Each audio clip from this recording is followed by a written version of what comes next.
Nancy Pelosi has been elected Speaker of the US House of Representatives and immediately warned President Trump to expect much closer scrutiny of his policies. China has claimed it's on the way to becoming a power in space exploration after successfully landing a probe on the far side of the moon. Apple has seen $75 billion wiped off its share value in a torrid day's trading on Wall Street. Abu Hamza's son has been arrested by detectives investigating the fatal stabbing of a man in Mayfair. A ferry company that's won a no-deal Brexit contract is facing claims that it copied its terms and conditions from a takeaway restaurant. The veteran Democrat Nancy Pelosi has declared a new dawn in American politics after her party took control of the House of Representatives and she was elected Speaker. Ms. Pelosi said the people had spoken in the US midterm elections in November, and she issued a stark reminder to Donald Trump that Congress was equal to the presidency. Mr. Trump said he hoped they could work together, but the shift in power is likely to see repeated clashes over the coming months. Our correspondent David Willis sent this report from Washington. And to the Speaker of the House, Nancy Pelosi, I extend to you this gavel. Nancy Pelosi made history as the first woman to serve as House Speaker back in 2007. Today, at the age of 78, the California Democrat wrote another page in the history books as she reclaimed the Speaker's gavel, the first lawmaker to do that in more than half a century. She was flanked on the podium by her 9 grandchildren. I now call the House to order on behalf of all of America's children. There had been calls for younger blood in the upper echelons of the Democratic Party, and 15 Democrats voted against her appointment. But in Nancy Pelosi, the Democrats have a wily political operative who intends to use her party's new majority in the lower house as a check on President Trump. Despite stressing the need for bipartisanship at a time of deep division in American politics, she issued this reminder of the powers vested in Congress by the Founding Fathers. 2 months ago, the American people spoke and demanded a new dawn. They called upon the beauty of our Constitution, our system of checks and balances that protects our democracy, remembering that the legislative branch is Article 1. The first branch of government, co-equal to the presidency and to the judiciary. Nancy Pelosi is now planning to introduce bills designed to end a partial government shutdown, but because the Republicans still hold the balance of power in the Senate, those measures are unlikely to succeed. President Trump is holding out for more than $5 billion in government funding for a wall along the Mexican border. And in a surprise appearance in the White House briefing room tonight, he congratulated Nancy Pelosi and expressed the hope that they could work together, but also insisted there will be no backing down over funding for the wall. I have never had so much support as I have in the last week over my stance for border security, for border control, and for, frankly, the wall or the barrier. I have never had anything like it in terms of calls coming in terms of people writing in and tweeting and doing whatever they have to do. I've never had this much support, and we've done some things that, as you know, have been very popular. The first test of the new balance of power here in Washington will come later today. President Trump has invited congressional leaders back to the White House in a further effort to end the partial shutdown. Nancy Pelosi has already called his border wall plan immoral, and emboldened by their new majority in the House, the Democrats seem in no mood to compromise. China's scientists say the country is on its way to becoming an aerospace power after it became the first to land an unmanned craft on the far side of the moon. The Chang'e 4 robotic probe has already beamed back close-up images of the previously unexplored landscape, which is far more rugged than the side which can be seen from Earth. The craft and its rover are now preparing to carry out a series of experiments which could help reveal the secrets of the moon's formation. Our science editor David Shukman reports on a mission which has opened a new chapter in lunar exploration. An instruction at mission control to commence landing. The spacecraft braking its descent with small thrusters and then gliding to a gentle halt. Being on the far side of the moon, no direct communication with Earth is possible. So a second Chinese spacecraft had already been placed in orbit to act as a relay. And when the first pictures came through of a barren, heavily cratered landscape, there was loud applause. The successful touchdown led to a flurry of coverage on Chinese state media, pointing out that no other nation has managed to achieve this feat. Back in the late 60s, NASA had considered landing on the far side, but ruled it out as too risky. So the region has never been explored in detail. And Robert Massey of the Royal Astronomical Society says it's very different to the side that we see from Earth. The far side is much more heavily cratered. It doesn't have these smoother lava plains, mare, blotting out those features that were there in the early lunar history. So that's an enduring mystery. That's part of the interest in putting a probe there. The main interest in this probe, I think, is showing it can be done, and also, getting science back exploring this region we haven't been to before. Instruments will analyse the composition of the rocks. A small rover will survey the area. And one question driving many scientists is whether this mission might pave the way for a new era of astronomy. Dr. Dave Clements of Imperial College London says the location would offer a unique view of the stars. There's great potential on the far side of the moon for astronomy, radio astronomy especially, because you've got the whole of the moon there, shielding you from the radio noise of the Earth. The Earth's very loud in the radio, and if you want to do very sensitive observations, you need to get rid of that. You either do that actively, or you do it by putting an extremely large chunk of rock called the moon in the way to blot it all out. Future Chinese missions will explore the potential of the ice on the moon to supply astronauts with water and fuel. A permanent base is being considered. One leading Chinese scientist told me a few years ago of plans to open mines on the lunar surface to extract precious minerals. That may be decades away, but this latest mission shows the scale of ambitions. The landing demonstrates China's determination to become a leader in a new space race. It's taking on the traditional powers of America and Russia, as well as newer players from Europe, India and the private sector.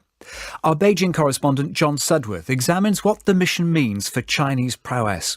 Before the official announcement that it had been a success, there was almost no Chinese news coverage of the landing at all. It's a sign of just how much prestige is at stake for China, which now has big space exploration ambitions, despite relatively humble beginnings. The first Chinese astronaut, or taikonaut as they're called here, didn't reach space until 2003. Wu Wei-ren is the chief designer of China's lunar exploration program. If our lunar exploration is a success, we can make bigger contributions to mankind and improve China's ability and technology. So I don't think our exploration will stop. It will only go deeper, further, and we will invest more. As well as the lunar program, China is building its own space station and carrying out cutting-edge research in a number of areas.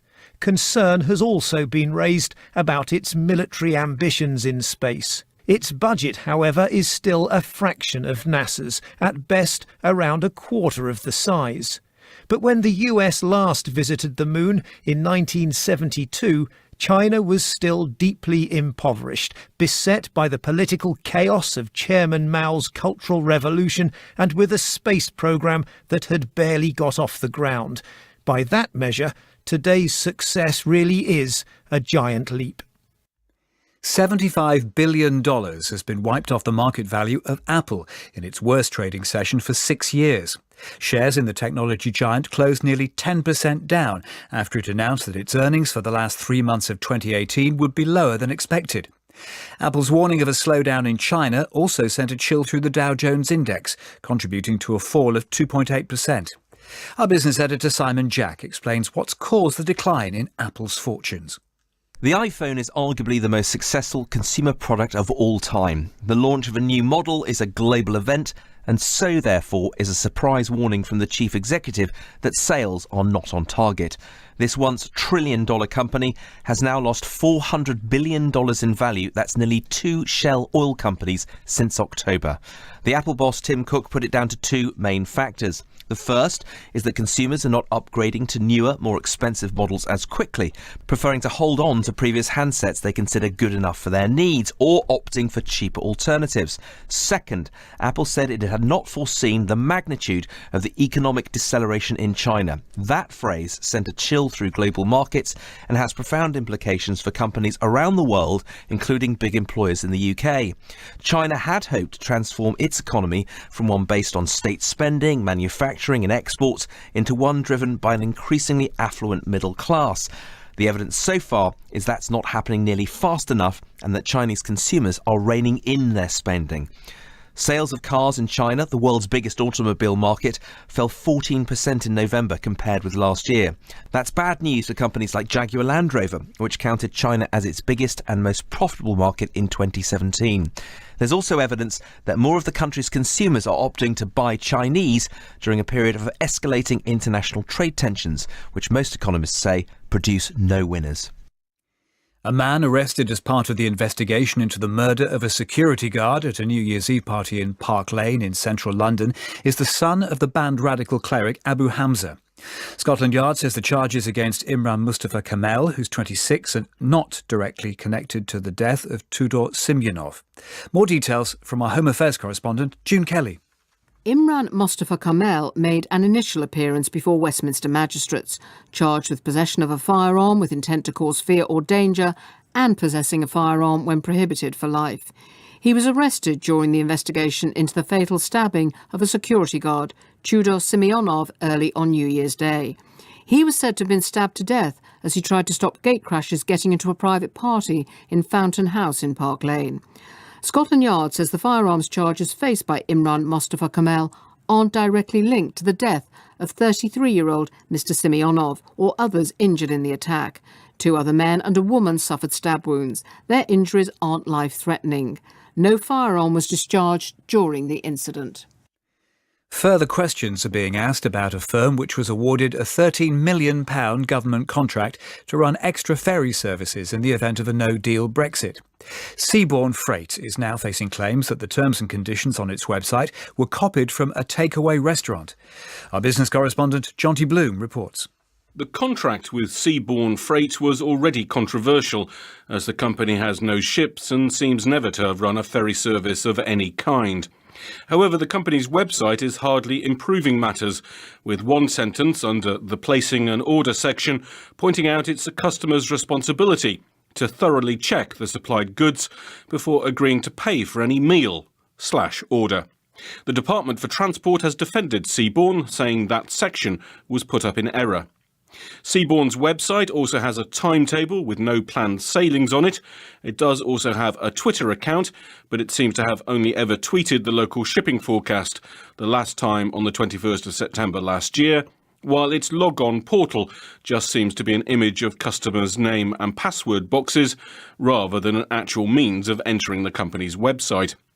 Seabourn could not be contacted for a comment, but announced today that it has started dredging Ramsgate Harbour, which is currently not deep enough to take cross-channel ferries. University leaders are warning that a no-deal Brexit would be one of the biggest threats ever faced by British universities. A joint letter sent to MPs on behalf of all vice-chancellors warns that world-leading research could be disrupted and billions of pounds worth of funding put at risk. Here's our education correspondent, Sean Coughlin. The leaders of the UK's universities say that it is no exaggeration to warn that it could take decades to recover from a no-deal Brexit. They say time is running out to protect the UK's involvement in European-funded research in science and medicine, and they warn that cooperation in areas ranging from new cancer treatments to technologies combating climate change could be compromised. The Russell Group of leading universities has published figures showing there has already been a fall in EU students coming to the UK. And the Higher Education Policy Institute says that the additional pressures from Brexit could push some universities to the brink of financial collapse. But the government has promised that it will keep universities open to talent from around the world. A Royal Navy patrol ship has been deployed to the Dover Strait to help tackle the influx of migrants coming across the channel in small boats. HMS Mersey, which has a crew of 45, will assist the UK Border Force and the French authorities. The cost of deploying her will be met by the Home Office. Scientists in the United States have genetically engineered tobacco plants that can grow up to 40% larger than normal. They believe the method could be used to significantly boost yields from important food crops. Our environment correspondent Matt McGrath has more details.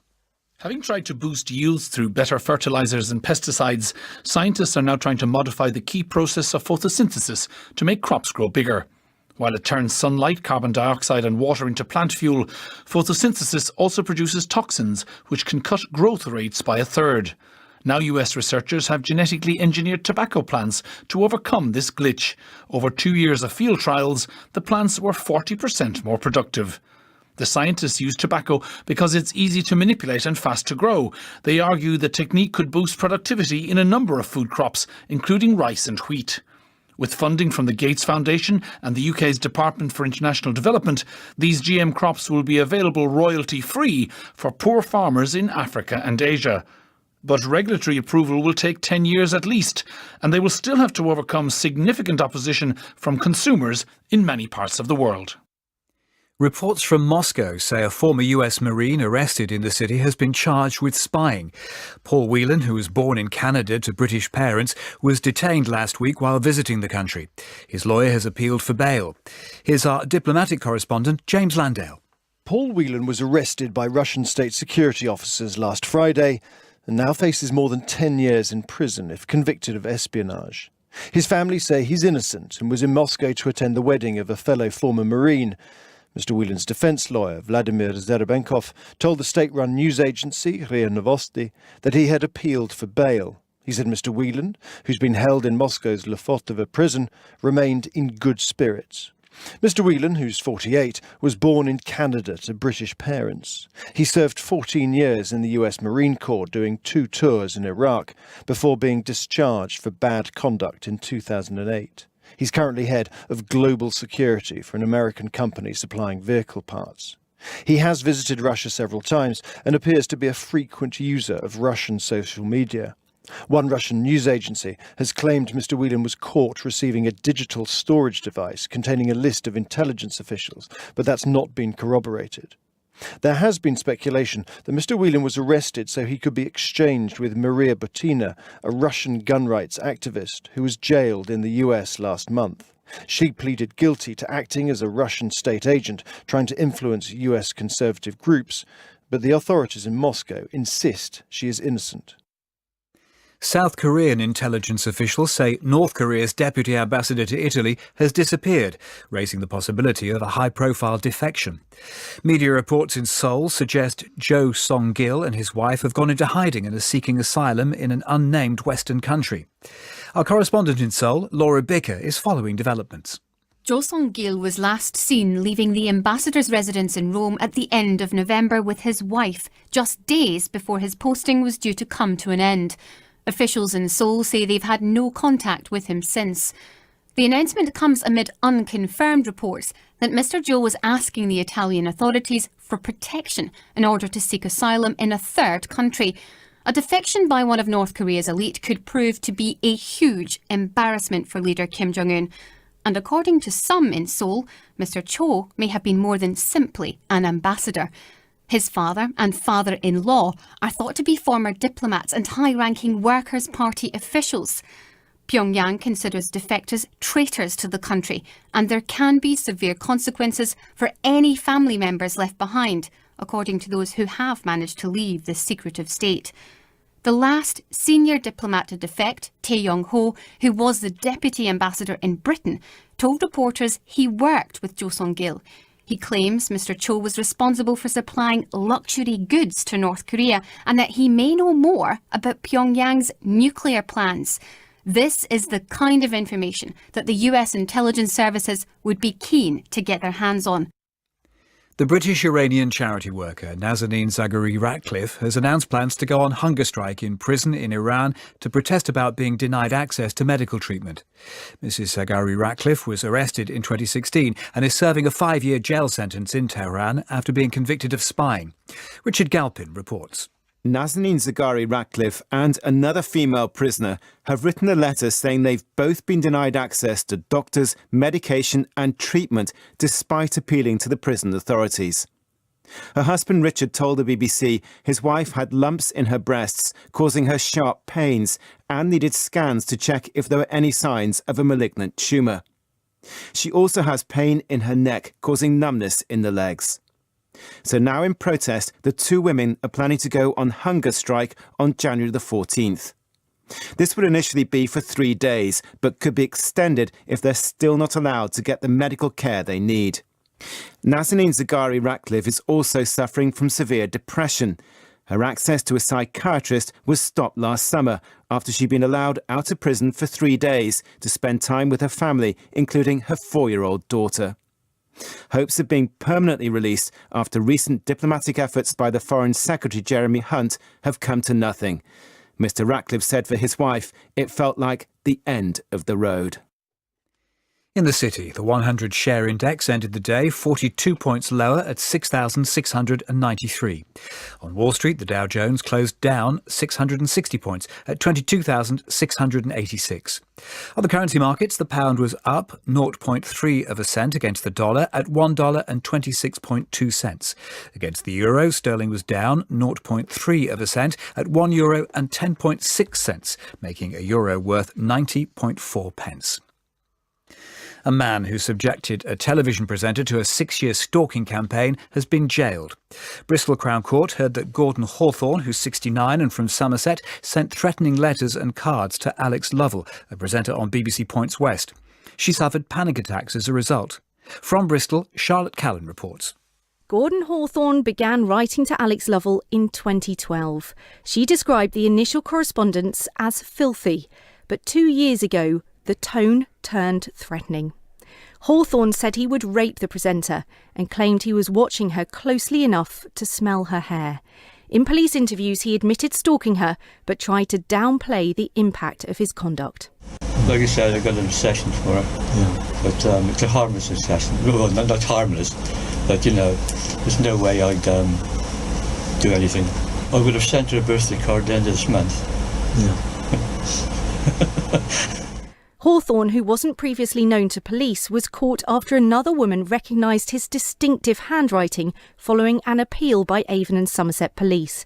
At an earlier hearing, he pleaded guilty to one charge of stalking involving serious alarm or distress. Today, he was jailed for 2.5 years.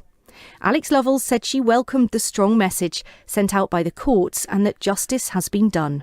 He claimed to be near, he claimed to be watching, he claimed to be strong enough to have raped several times before. I'm glad that it sent out a message to anybody who is frightening somebody else. It's not acceptable, it's not okay.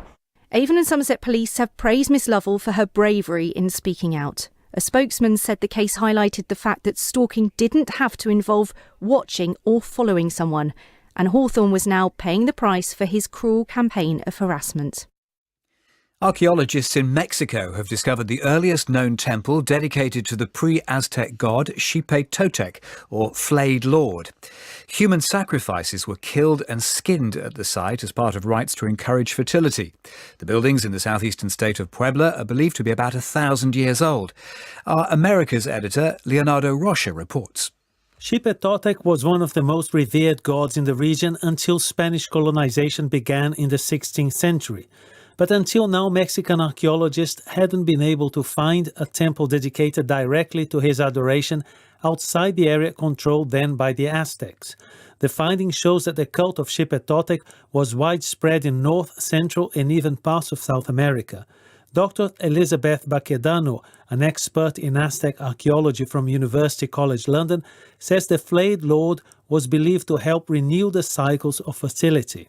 an individual was flayed and somebody dressed with the flayed skin and walked around the streets begging alms. The skin changed colour. It looked yellow with passing of the days. It was closely associated with fertility, with the spring, with the yellow colour of maize. The temple is part of the ruins of an Aztec city in the state of Puebla. It's a small space with 2 sacrificial altars. Archaeologists found next to the altars an effigy of the flayed lord and 2 large skulls made of volcanic stone, which were used as covers for holes where the human bodies were buried. The term snowflake is widely used as a derogatory label for young people deemed to be too sensitive, over-emotional or easily offended. Such individuals, you might assume, would not make ideal candidates to serve in the British Army. But with a personnel shortfall running into the thousands, the Army is casting its net wider, and snowflakes aren't being frozen out. Our defence correspondent Jonathan Marcus explains. There may be no Lord Kitchener with his pointing index finger, but the design of the Army's new recruiting posters with their slogan, "Your Army Needs You," inevitably prompts comparison with those from over a century ago.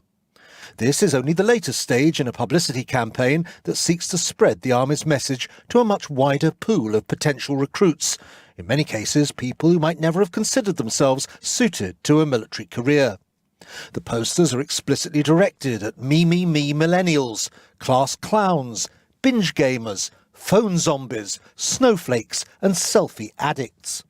But each of these categories is given a quality on which the Army seeks to draw, whether it be self-belief, spirit, drive, focus, compassion or confidence. 2 of the 6 posters show women in uniform and 3 show soldiers from ethnic backgrounds. The posters are accompanied by television and radio spots in a similar vein. Imagine a woman in a warehouse, packing boxes day after day. You might see a lack of ambition, but we see patience and precision, and there are troops on aid missions that need that right now. Your army needs you. Find where you belong. Sedge Army Jobs. The Army insists that since its current recruiting campaign began, job applications for regular soldiers are at a 5-year high. But this has to be set against more fundamental problems in recruiting, which have left the Army some 5,000 personnel short of its 82,000 target strength. Football. Manchester City have reignited the race for the Premier League title by inflicting Liverpool's first defeat in the competition this season. The champions beat the leaders by 2-1 to cut the gap at the top of the table to 4 points. Our sports editor Dan Rowan watched the action at the Etihad Stadium in Manchester. Liverpool came to the Etihad undefeated in the league and knowing a win would give them a 9-point lead at the top of the table. But Manchester City showed why they were champions with a crucial win in the biggest game of the season so far. They had to ride their luck in the early stages, Liverpool striker Sadio Mane hitting the post before City defender John Stones scrambled the ball clear, goal line technology showing it had failed to cross by just over a centimetre. Sergio Aguero's brilliant finish from the tightest of angles then gave the hosts the lead just before half-time. But Liverpool responded well after the restart, Roberto Firmino heading into an empty net and proving his team's title credentials. City knew a point would not be good enough, however, and almost immediately they regained the lead through Leroy Sané's low drive. Liverpool had chances to equalise, but 2-1 it finished. Their lead cut to just 4 points as they chase a first league title in 29 years. City moving into second place ahead of Tottenham Hotspur. The title race reignited and wide open.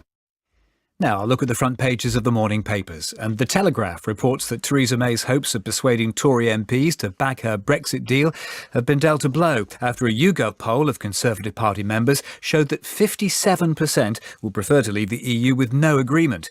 It says the Prime Minister is conducting an intense round of calls to EU leaders to plead for more concessions after Downing Street officials privately conceded the Commons' vote on her deal would be lost as things stand.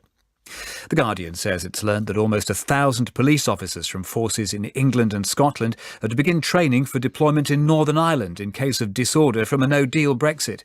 According to the paper, the plans were put in place after the Police Service of Northern Ireland requested reinforcements to deal with trouble arising from a hard border. For its main story, The Times says doctors have issued their first guidance on children's exposure to computers and smartphones. The Royal College of Paediatrics and Child Health advises that although screens are not inherently bad, children should not watch television or go online within an hour of bedtime. The headlines again. The new Speaker of the US House of Representatives, Nancy Pelosi, has said she will work with Republicans in a bipartisan way to meet the needs of the American people. But she insisted the Democrats would not agree to fund President Trump's border wall with Mexico. China says it has opened a new chapter in lunar exploration after successfully landing a probe on the far side of the moon. Apple has lost $75 billion in value after its warning about weaker sales prompted major falls on Wall Street. Police investigating the fatal stabbing of a man in Mayfair have arrested the son of Abu Hamza. A firm awarded a government contract to provide extra ferry services after a no-deal Brexit is facing claims it used terms and conditions apparently intended for a takeaway restaurant. BBC News. And the news was read by Mark Forrest. Now, just before our book for the week, we go over to the weather studio for the forecast. And joining me tonight is Chris Walls. Thanks a lot, Arlene. Well, our weather pattern really hasn't changed very much over the last few days. We've got high pressure that's over the top of the United Kingdom at the moment, keeping rain-bearing Atlantic weather systems well out of the way. But underneath this area of high pressure, you've probably noticed there's been a lot of cloud. And indeed, there's going to be a lot of cloud with us over the next 24 hours as well for much of the UK. There are a few exceptions, mind you. At the moment across England and Wales, although many areas have got the cloud, we are seeing some cloud breaks develop across southern counties of England, across the southwest Midlands and across Wales as well. It doesn't take much in the way of a cloud break before we see temperatures drop very quickly below freezing. So we do have frost across these areas. Indeed, temperatures in mid-Wales down to -5 degrees at the moment, so it is cold. But where the cloud sheet stays intact, for example, across northern England, probably North Wales, the North Midlands, well, it's here where temperatures will get close to freezing, will probably just about stay a degree or so above. Northern Ireland, it stays cloudy here overnight as well, so again, a chilly night, but probably just about frost-free. And it's a similar story in Scotland, although the exception was be across eastern areas of Scotland where we do have some cloud breaks as well. Temperatures in Aboyne and Aberdeenshire at the moment down at -6 degrees Celsius. Now, we continue to chase these lumps of cloud around across the skies for Friday. And across England and Wales, I think for most areas, it is going to turn out to be another cloudy day. The best prospects of seeing breaks in the cloud and some sunshine, I think across parts of Wales, through Somerset, Devon, maybe parts of Dorset and Hampshire too. But otherwise, I think the cloud will probably be quite stubborn once again. But whether you've got cloud or sun, it's still going to be quite a chilly day. Temperatures between 3 and 6 degrees Celsius. In Northern Ireland, I think the cloud's going to stay there all day. Temperatures here, 7 degrees Celsius. And in Scotland too, an awful lot of cloud for most areas. It's across the eastern side of the country that you've got best prospects of seeing some cloud breaks and some sunshine. Temperatures 7 degrees then for Scotland, but maybe a 9 for the Western Isles, where we are going to see some milder air push in. Through the weekend, little overall change. For most areas, it will stay quite cloudy, but mainly dry as well. Temperatures recovering a little bit with highs up to about 9 degrees through the course of the weekend. That's the latest weather. Arlene.